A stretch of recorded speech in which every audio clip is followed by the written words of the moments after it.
السلام عليكم ورحمة الله تعالى وبركاته. dadii halista waa barnaamijkeena shibka dhow waxaan isu gudbinaya anigoo Caadif waxayna wadaagi doonaa bastiyo aanu aragnay inay muhiim yihiin isla markaana fiican in la idin wadaago la hawla wala quwwata Soomaaliga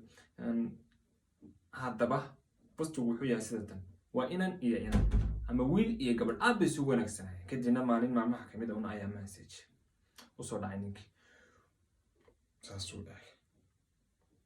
kadibna message-kii waxaa ku qoran alxamdulillah xabiibi qaali waxaan doonayaa وياهبان شو حل دوري أبي يصير ما كان سو تلفون كهذا سو عنو سي ما كان سو فد مركبة يا قالي أنا كان ساعة وحيا كبعدي طيبين دق دق دق دق دق دق دق هاي كسو كاركا ما كان سامي شيء كبا توت وسويدي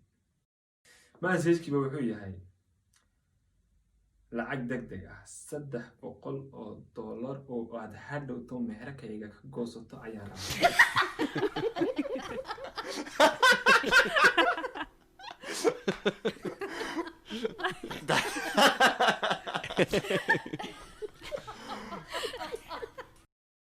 haddana waxaan usii gudbaynaa bostiga xiga oo ah sida tan isna waa laba lamaana aad bay isku dakhranayeen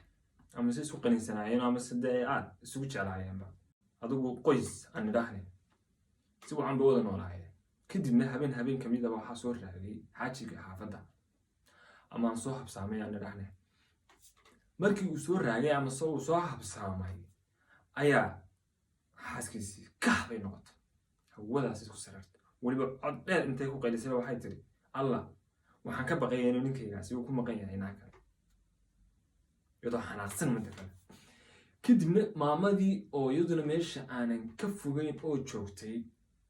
ayaa waxay ku tiri hooyo fariidiyey shar laguma fakeree khayr filo waxaa laga yaabaa inuu shil gaadhi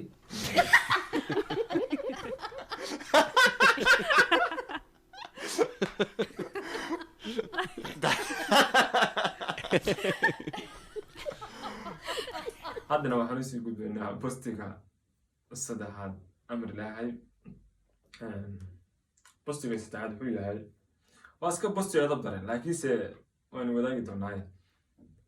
waa wiil iyo aabihii ayaa waxay ku wada qubaysanayeen xamaamka suuliga kaniifka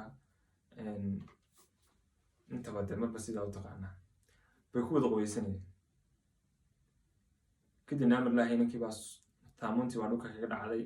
uu siibtay kadibna odaygii oo meesha taagan oo dee aan ka fogeyn ka qubaysanay wuxuu intiisii taranka buu qabsaday markaasuu odaygii baa kor soo yara qabtay ninkii yaraysna markaasuu ku yidhi aabo haddii maanta hooyaad la qubaysan lahayd u jabla